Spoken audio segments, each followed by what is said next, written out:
Hello साथीहरू, welcome back to my YouTube channel. आज हजुरहरूसँग एउटा सानो छोटो भिडियो लिएर उपस्थित भएको छु। साथीहरू हेर्न सक्नुहुन्छ, आज माघको 21 गते रहेको छ। आज मेरो इन्गेजमेन्ट रहेको छ।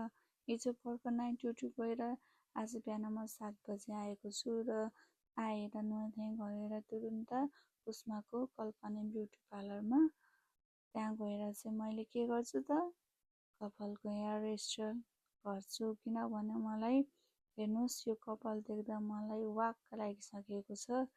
जर्रो फिजी हेयर हेर्न सक्नुहुन्छ।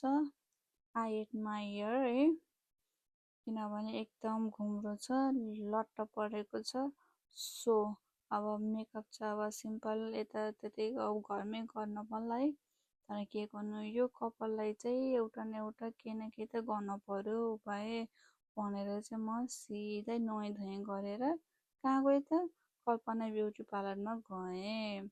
अब त्यहाँ चाहिँ हेर्नुहोस्, अब त्यहाँको अब कल्पना ब्युटी पार्लरमा गएर चट्टा कपाल सपाल हेयर स्टाइल बनाएर म चट्टा इन्गेजमेन्टमा उपस्थित हुने नै छु। आउनुहोस्, म हजुरहरूलाई सबै भिडियो मार्फत देखाउने नै छु। उहाँ आन्टी चाहिँ मैले सानैदेखिबाट चिनिरहेको आन्टी हुनुहुन्छ। हाम्रो घरको पछाडिपट्टिको आन्टी हुनुहुन्थ्यो र चाहिँ उहाँले चाहिँ अहिले हाम्रो घरभन्दा अलि माथिनेपट्टि आएर बस्नुभएको छ।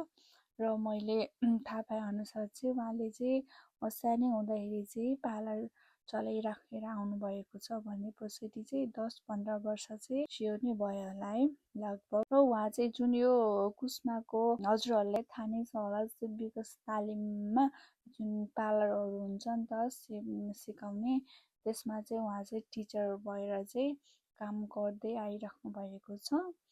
र सो उहाँ चाहिँ अब पहिला सानैदेखि चिनिरहेको आन्टी र त्यही माथि पनि अब शिव विकासमा चाहिँ अब पार्लरमा टिचर भएर चाहिँ काम गर्दै आइराख्नु भएको छ। सो त्यो भएको भएर चाहिँ म चाहिँ उहाँको पार्लरमा चाहिँ आएको छु।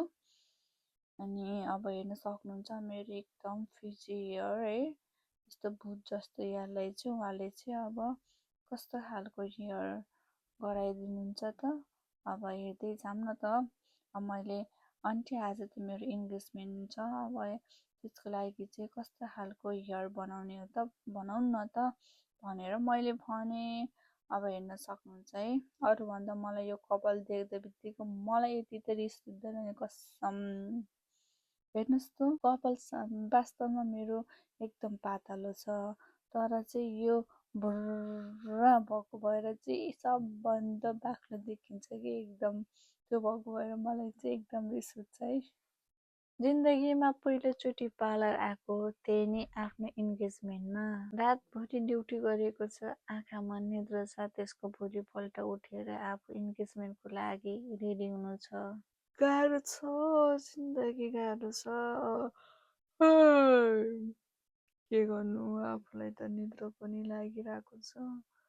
अब थाहा छैन अब आजको दिन कति गाह्रो हुन्छ मलाई भनेर। न राति सुत्न पाएको छु न दिनमा। हेर्न सक्नुहुन्छ यस्तो छ मेरो हरिकथी, तर केही छैन, आज मेरो इन्गेजमेन्ट रहेको छ। So I am very happy. साथीहरू, हजुरहरूको इन्गेजमेन्टमा चाहिँ हजुरहरूलाई चाहिँ कस्तो फिल लागिरहेको थियो त? मलाई त एकदम ढुकढुकी एकदम बढेर एकदम त्यो ओभर थिङ्किङ नै भइरहेको छ, कस्तो हुने हो, कसरी हुने हो, होइन म कस्तो देखिन्छु होला, होइन म राम्रो देखिन्छु कि नराम्रो देखिन्छु, फोटो कस्तो आउने हो, भिडियो कस्तो बनाउने हो भन्ने तर्फतिर चाहिँ म लागिरहेको थियो। किनभने चाहिँ मलाई यो भिडियोहरू फोटोहरू चाहिँ मलाई एकदम मनपर्छ है। अब रियलमा त म मान्छे नराम्रो भए तापनि, तर मलाई फोटो एकदम गर्न भिडियोहरू गर्न चाहिँ एकदम मलाई मनपर्छ कि। आज फेरि यो इन्गेजमेन्टमा हेर्नु साथीहरू कतिजना आउने को आउने है। अब त्यही माथि अब सुतेको छैन राति, म त एकदम टायर्ड हुन्छु होला। अनि एकदम डर पनि लागिरहेको छ कि, किनभने अब जिन्दगीमा पहिलोचोटि होइन। हुन त अब इन्गेजमेन्ट भन्ने कुरो घरिघरि हुने कुरो पनि हुन्न है। त्यही पनि अब सबको सामु यसरी इन्गेजमेन्ट गर्दैछु भन्दाखेरि त अलि कस्तो कस्तो लाग्ने कि मनमा सेरिङ लाग्ने के। साथीहरू हेर्नुहोस् त फाइनली मेरो कपालमा यो चाहिँ लास्ट स्प्रे रहेको छ र हेर्न सक्नुहुन्छ मेरो कपाल रेडी भएको छ। पाक्नुहोस् है त म अलि राम्रो तरिकाले हजुरलाई ऐनामा देखाउनेछु। हाहा मेरो नाइट ड्रेस पुरा नाइट ड्रेस लगाएर आएको छु किनभने साडी लाउन सजिलो हुन्छ नि त त्यो भएको भएर। ल हेर्नुहोस् त है कस्तो राम्रो देखिएको छ घुम्रो अनि माथिपट्टि पुरा पुक्क उठेको है। र त साथीहरू मेरो यस युट्युब च्यानललाई हजुरहरूले लाइक कमेन्ट एन्ड सब्सक्राइब गरिदिनु हुन हार्दिक अनुरोध गर्दछु। मलाई आज डर लागिरहेको छ। हुन्छ बाई बाई साथीहरू।